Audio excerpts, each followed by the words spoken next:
Oleh karena itu, saya kasih satu amalan. InsyaAllah mudah-mudahan bermanfaat. Sedekah subuh. Sedekah subuh, kenapa saya berkata sedekah subuh? Bukan berarti tidak boleh sedekah di waktu yang lain. Semua sedekah boleh di setiap waktu dan setiap saat, hari Jumat maupun selain hari Jumat. Tapi sedekah subuh itu termasuk sedekah yang terbaik. Kenapa? Bukan kata saya, tapi kata Rasulullah sallallahu alaihi wasallam. Setiap waktu subuh Allah turunkan malaikat, tugasnya mendoakan orang yang bersedekah subuh hari. Allahumma a'ti munfiqan khalafa. Ya Allah, ganti yang lebih baik bagi orang yang infak di subuh hari. Ibu-ibu lagi halangan tidak salat, sebelum beraktivitas isi sedekah subuh. Anda tidak usah susah-susah mencari anak yatim dan orang miskin di subuh hari. Mulai hari ini masing-masing bikin kotak amal atau botol atau kaleng, simpan di rumah. Setiap habis salat subuh sebelum beraktivitas isi sedekahnya. Apalagi kalau sedekah itu disertai doa. Begitu anda sedekah, sebutkan hajatmu. Ya Allah, dengan berkah sedekah ini, ya Allah, saya ingin nikah. Mudahkan jodoh. Nikah lagi juga boleh doa, tidak apa-apa. Ada yang sedang melamar kerjaan, anda isi wallahi dahsyat, amalan ini wallahi dahsyat, manfaatnya banyak untuk menyembuh penyakit, menabulkan hajat, memudahkan urusan. Dan tidak pernah saya sampaikan amalan ini, semua alhamdulillah berhasil mendapatkan hajatnya. Begitu anda isi doa, ya Allah, dengan berkah sedekah ini mudahkan lamaran kerjaan saya. Ya Allah, dengan berkah sedekah ini mohon titipkan pahalanya untuk kedua orang tua saya. Kalau ada yang merasa dirinya suka marah, suka emosi, ya Allah, dengan berkah sedekah ini tenangkan hati dan jiwa saya agar tidak emosi lagi. Ya Allah, dengan berkah sedekah ini karuniai kepada aku anak penghafal Al-Quran. Bu, jemaah sekalian, saya berkeluarga 12 bersaudara, timnas. Dan kami memang sudah disusun satu lusin. 12 ini mempersiapkan kalau timnas kita belum mampu membawa juara, insyaAllah kami sekeluarga siap mengganti timnas. Alhamdulillah, dari saudara saya 12 ini 10 penghafal Al-Quran. Tapi orang tua saya awam. Percaya enggak? Orang tua saya bukan ulama, bukan kiai, bukan ustad. Ayah saya belajar kelas 3 SD. Ibu saya tidak pernah masuk sekolah sama sekali. Sampai usia 40 tahun masih buta huruf, tidak bisa baca Quran. Tapi Allah berikan karunia keturunan penghafal Al-Quran. Berkat apa? Salat mereka dan sedekah mereka, termasuk doa. Itu perjuangan mereka. Alhamdulillah, sekarang ayah saya, ibu saya penghafal Al-Quran, yang jadi gurunya anaknya sendiri. Sekarang di Indonesia saya bawa 5 adik saya dan ditugaskan menjadi imam tarawih. Saya bawa mereka pindah dari Arab kemari. Ada 5. Yang perempuan sudah dinikahkan sama orang Indonesia, orang Jakarta. Dan saya dorong adik saya yang perempuan untuk menghafalkan suaminya biar jadi penghafal Quran. Yang 4 laki-laki, ada yang 2 bawa istrinya masing-masing dari Arab, yang 2 lagi saya nikahkan di Indonesia sama orang Indonesia. Ada 1 sama orang Sunda, 1 sama orang Lombok. Jangan khawatir Bu, masih ada lagi. Bahkan saya dorong adik-adik saya semua wajib nikah 4. Masing-masing 4 istri. Kenapa? Supaya banyak keturunan. Kalau bisa setiap satu istri 12, satu lusin. Masya Allah, luar biasa. Mengapa? Karena kita punya perjuangan yang masih panjang. Cita-cita saya mencetak 1 juta penghafal Al-Quran di Indonesia. Ketika saya datangkan adik saya tugaskan sama mereka dan tegas, kalau kalian datang hanya mau berhiburan, pulang.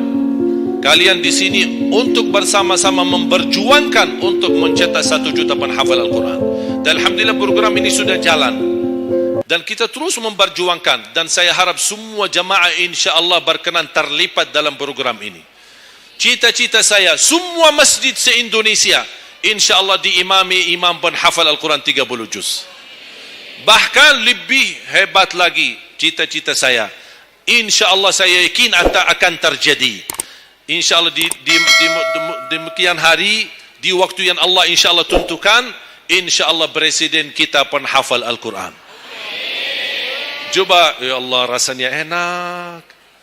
Langsung diumumkan di Masjid Istiqlal, khatib dan imam salat Idul Fitri, penhafal Al-Quran 30 juz, Presiden Republik Indonesia.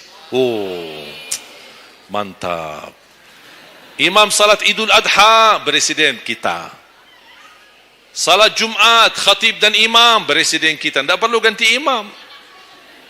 Udah, tidak perlu ganti imam, subhanallah. Luar biasa. Coba, saya kagumi ketika membaca dan melihat YouTube-nya Presiden Erdogan, Turki. Walaupun beliau bukan penhafal Al-Quran, tapi murattal bacaannya beliau, Masya Allah. Mana ada sekarang presiden di dunia Islam sebagaimana bacaannya yang benar. Ini sudah saatnya, tapi bukan sekarang ya, nanti maksud saya, sabar dulu. Nanti jadi kacau nanti, semua, sabar dulu. InsyaAllah ada waktunya, InsyaAllah. Mulai dari sekarang kita ayo bersama-sama mempersiapkan untuk kalau anda gagal menjadi penhafal Al-Quran, jangan gagal anakmu, cucumu, generasi yang ini semua. Kita melihat, saya bangga. Kenapa saya semangat untuk mencetak 1 juta penhafal Al-Quran? Itu berkatnya acara Hafiz Indonesia. Nonton kan acara Hafiz Indonesia? Nangis ya? Alhamdulillah. Habis tisu kan? Tahu enggak salah satu karunia Allah untuk Indonesia? Ada teman saya berusaha Bunia TV di Arab. Beliau ingin membuka dan membuat acara Hafiz Indonesia versi Arab. Tapi gagal. Kenapa? Karena tidak menemukan jumlah yang banyak penhafal Al-Quran di bawah usia 10 tahun. Hanya Indonesia saja. Malaysia kalah, Indonesia saja. Di bawah 10 tahun. Dan sayang sekali memang anda yang nonton acara Hafiz Indonesia, anda nonton acara yang sudah jadi. Tapi anda belum tahu apa yang kami berjuangkan di belakang layar. Sebelum acara Hafiz Indonesia, 4 bulan bekerja keras. Sambil tim turun ke lapangan, ke desa-desa, kampung-kampung, ke pulau-pulau untuk menumbulkan dan mendatangkan, menghadirkan para penhafal Al-Quran. Ketika dibawa di Jakarta, 2 bulan berturut-turut kami didik mereka. Yang awalnya pemalu, awalnya ada yang mohon maaf, kencing di celananya sendiri. Saking tidak berani, takut. Alhamdulillah sekarang menjadi mereka pemberani. Bahkan mereka berlumba-lumba azan subuh. Mereka berlumba-lumba membangunkan sesama saudaranya.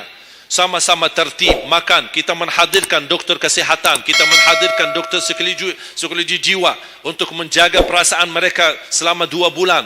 Didampingi kadang-kadang ibu mereka, didampingi kadang-kadang ayah-ayah mereka. Dan semua rata-rata sepakat orang tua mereka, tidak pernah kami merasakan bangga memiliki anak sebagaimana kami melihat perjuangan di Hafiz Indonesia. Dan alhamdulillah begitu selesai acara Hafiz Indonesia, kami tidak tinggalkan mereka. Kami terus kawal, kami terus pimpin. Dan alhamdulillah mereka di kampung masing-masing sudah membangun rumah tahfiz. Ada yang membangun pesantren untuk mencetak dan melahirkan jumlah yang banyak penhafal Al-Quran. Dan ini perjuangan luar biasa. Tidak mudah. Berapa biaya yang dikeluarkan.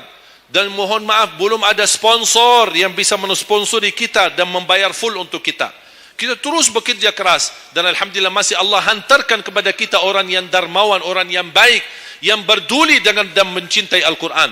Allah anugerahkan. Wallahi menurut saya, saat ini, zaman ini, sedekah yang terbaik dan yang termulia, semua apapun yang terkait dengan Al-Quran, itulah yang termulia.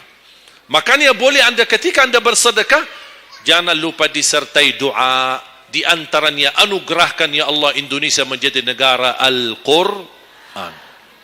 Tapi tolong fokus. Kalau anda isi sedekahnya, tolong disesuaikan. Jangan isi sedekahnya koin, teng, tapi doanya sampai terbit matahari. Tidak ada malunya. Kata Allah, koin-koin aja sedekahnya, doanya dah habis-habis. Hajatnya panjang, lebar. Malu kita. Bukan Allah tidak bisa. Allah maha bisa menabulkan hajat. Tapi kita malu sama Allah. Kok cuma bikin teng, ya Allah, ya Allah, ya Allah, panjang. Fokus. Kalau usulan saya, satu sedekah, satu hajat. Satu sedekah, satu hajat. Dan insyaAllah akan anda melihat manfaatnya. Mudah-mudahan semua yang hadir, insyaAllah menjadi keluarga besar 1 juta penghafal Al-Quran. 1 juta mencetak penghafal Al-Quran. 1 juta keluarga Al-Quran yang insyaAllah akan membangun generasi baru yang membawa Indonesia menjadi baldatun tayyibatun wa rabbun ghafur, dan di masa yang akan datang insyaAllah Indonesia menjadi lebih baik. Amin ya rabbal alamin. Barakallahu fikum. Terima kasih, semoga bermanfaat. Kurang lebihnya mohon maaf. Mungkin ada panitia ingin menyampaikan selanjutnya. Wallahu a'lam. Subhanakallahumma bihamdika asyhadu an la ilaha illa anta astaghfiruka wa atubu ilaik. Wassalamualaikum warahmatullahi wabarakatuh.